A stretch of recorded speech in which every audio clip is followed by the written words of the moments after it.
암 진단을 받았는데 통장에 남은 돈보다 앞으로 나올 병원비 견적이 더 크게 찍혀 있으면 어떡할까요? 생각보다 많은 분들이 이 상황을 보험으로 다 막아야 한다, 이렇게만 생각하시는데요. 실제로는 보험보다 먼저 확인해야 하는 게 있습니다. 바로 오늘 말씀드릴 국가에서 지원해주는 4가지 제도예요. 이 4가지만 제대로 알고 계셔도 내가 이만큼은 국가제도 안에서 방어가 되는구나, 감이 확 잡히실 겁니다.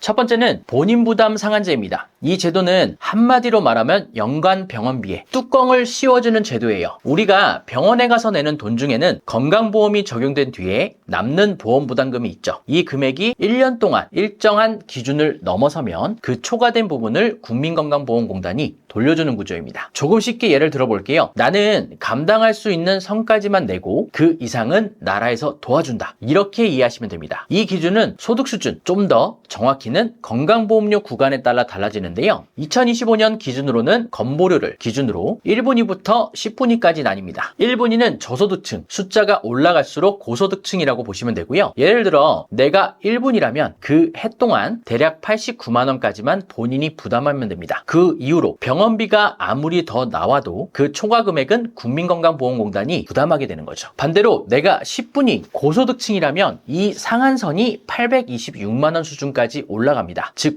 1년 동안 내가 낸 본인 부담금이 이 금액을 넘으면 그 넘은 부분은 나라에서 지원이 들어가는 구조입니다. 여기서 많이 하시는 질문이 있어요. 그럼 내가 몇 분위인지 병원에서 알려주나요? 결론부터 말씀드리면 병원에서는 전혀 모릅니다. 병원은 진료비만 계산하지 내 소득이나 건보료 수준까지는 알 수가 없어요. 다만 다행인 건 이 부분은 국민건강보험공단 시스템에서 자동으로 계산이 됩니다. 그래서 연말이 지나고 정산을 하다 보면 내가 1년 동안 낸 병원비 기준 금액을 초과한 부분이 있으면 공단에서 자동으로 환급해주는 경우가 꽤 많습니다. 정리하면 1년간 내가 낸 건보 적용 본인 부담금 총액을 기준으로 소득 분위에 따라 정해진 상한선을 넘은 금액은 공단에서 나중에 돌려줄 수 있다. 그래서 병원비가 많이 나왔다고 너무 불안해 하시기보다는 혹시 내가 본인 부담 상한제 대상인지 국민건강보험공단 홈페이지나 고객센터, 지사에 한 번만 꼭 확인해 보시는 걸 추천드립니다. 의외로 본인이 환급 대상이신데 모르고 지나가시는 분들이 정말 많습니다. 두 번째는 본인 일부 부담금 산정 특례 제도입니다. 우리가 줄여서 산정 특례라고 부르는 제도입니다. 이건 말 그대로 치료비가 많이 드는 중증 질환에 대해서 본인 부담 비율을 크게 낮춰주는 제도예요. 대상 질환은 암, 희귀, 난치성 질환, 중증 치매, 결핵, 잠복결핵 감염 등처럼 치료 기간이 길고 비용이 많이 들어가는 질병들입니다. 산정 특례 등록을 하게 되면 어떤 차이가 생기느냐? 암 환자의 경우 병원비 중 본인이 내야 하는 금액이 약 5% 수준으로 떨어집니다. 나머지 95%는 건강보험에서 부담하게 되는 구조입니다. 희귀 난치성 질환, 중증 치매 등은 일반적으로 본인 부담이 10% 수준으로 줄어듭니다. 즉 같은 병원비가 나와도 산정 특례 등록 여부에 따라 가게에서 실제로 지출하는 금액 차이가 엄청나게 벌어질 수 있다는 거죠. 다만 이 산정 특례는 자동이 아니에요. 직접 등록 절차를 밟으셔야 됩니다. 암 진단을 받으셨다면 치료받은 병원 안에 있는 사회복지팀 또는 국민건강보험공단 고객센터 및 지사에 문의하셔서 산정 특례 등록은 어떻게 하면 되나요? 라고 꼭 한번 물어보셔야 됩니다. 등록이 한번 되면 질환에 따라 보통 5년 정도 유효하고 필요시 연장도 가능합니다. 암처럼 재발 가능성이 있거나 치료 기간이 긴 경우엔 이 기간이 더 중요해지겠죠. 정리하면 암, 희귀, 치매 같은 중증 질환이 있다. 그렇다면 산정 특례 등록만으로도 병원비 구조가 완전히 달라진다. 실손보험이 있더라도 실손, 산정 특례 이 두 가지가 같이 적용될 때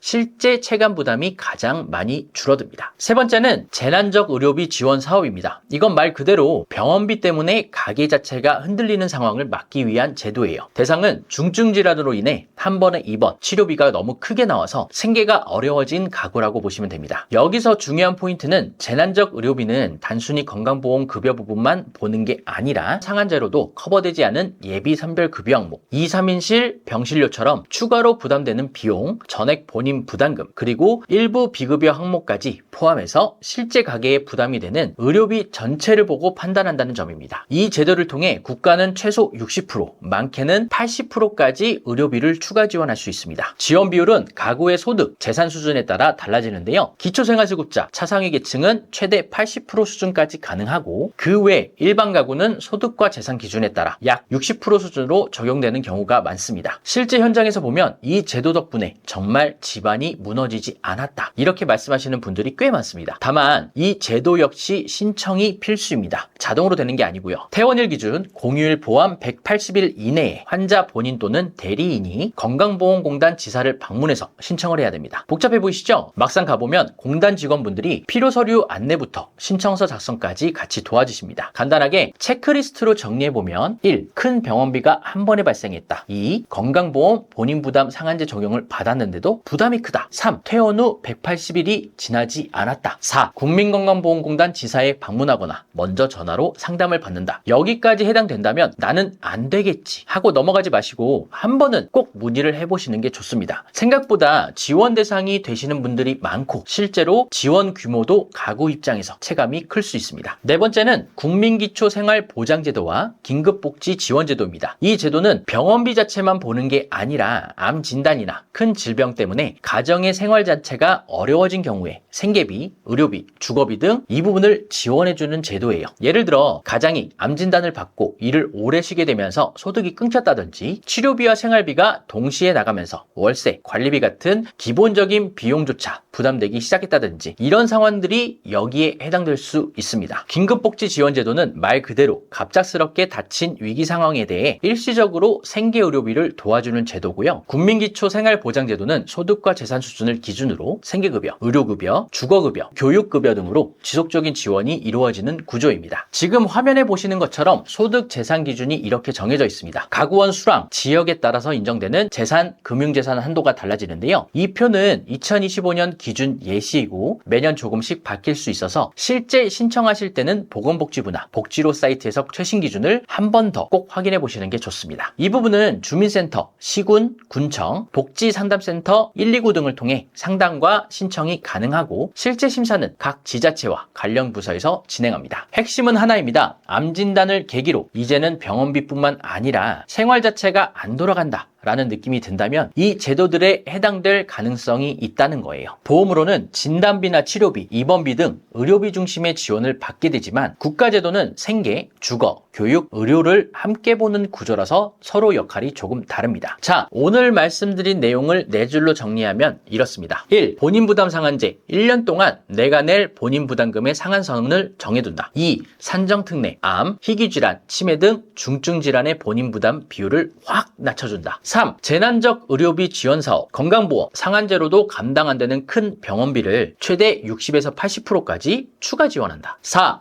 긴급복지 국민기초 생활보장, 질병으로 인해 생계 자체가 어려워졌을 때 생계, 의료, 주거 등을 함께 돕는 제도다. 여기에 실손보험, 암진단비, 치료비 특약 같은 민간보험이 어떻게 같이 붙어서 돌아가느냐, 이게 실제 설계와 보장 분석의 영역입니다. 그래서 저는 상담을 할 때도 보험만 보지 말고 국가제도와 같이 봐야 진짜 내 가게에 도움이 된다, 이렇게 설명드립니다. 보험이 없으면 다 끝이야, 이렇게까지 생각하실 필요는 없습니다. 다만 어떤 제도들이 있는지 알고 계셔야 막상 그 상황에 왔을 때 국가제도, 건강보험, 그리고 내가 가입해둔 보험까지 함께 활용하실 수 있습니다. 이미 암 진단을 받으셨거나 앞으로 치료비, 생활비가 걱정되시는 분들께 오늘 내용이 조금이나마 불안감을 줄여드는 계기가 됐으면 좋겠습니다. 저희 보험 언박싱에서는 새로운 보험 가입 상담뿐만 아니라 이미 가지고 계신 보장들을 점검하면서 오늘 말씀드린 이런 국가제도들과 어떻게 함께 활용할 수 있는지도 사례 위주로 차분하게 설명드리고 있습니다. 필요하신 분들은 영상 설명란에 있는 연락처나 카카오톡 채널로 남겨주시면 개인 상황에 맞춰서 무엇부터 체크해야 할지 현실적으로 안내해드리겠습니다. 오늘도 끝까지 함께 해주셔서 감사드리고요. 다음 영상에서도 실제 생활에 도움이 되는 내용으로 다시 찾아뵙겠습니다.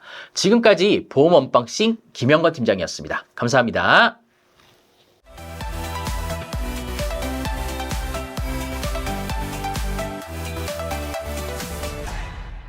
본 광고는 심의 기준을 준수하였으며 유효기간은 심의일로부터 1년입니다.